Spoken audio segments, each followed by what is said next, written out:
Bem-vindos a mais um vídeo. Neste vídeo aqui vamos falar um pouquinho sobre as cores em Kimbundo.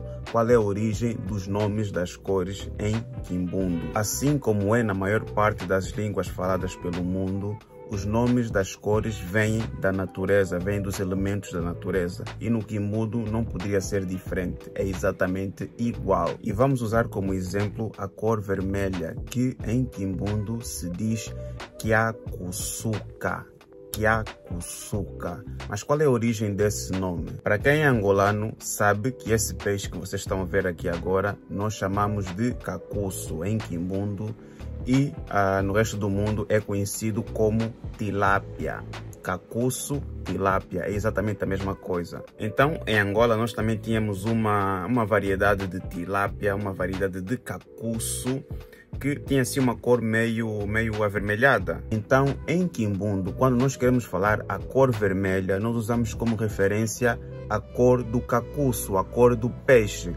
Qualquer objeto que nós queiramos falar e que tenha a mesma cor que aquele peixe, nós usamos o peixe como referência. É por essa razão que o nome do peixe e a cor do peixe, que é o cacuço, deu origem à cor vermelha em Kimbundo.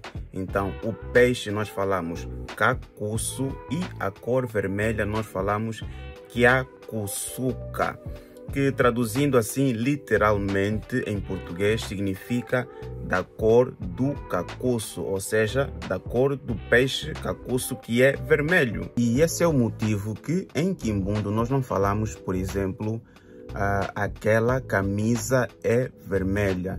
Nós literalmente falamos aquela camisa é da cor do cacuço. Ombiza iná Kyakusuka. Por hoje é isso, espero que tenham gostado deste vídeo aqui. Se tu gostaste, não te esqueças de deixar o teu like, partilha e escreve aqui nos comentários qual é a cor que tu queres saber o significado no próximo vídeo. É isso, Xalé no Kiambote, fiquem bem e até o próximo vídeo e tchau!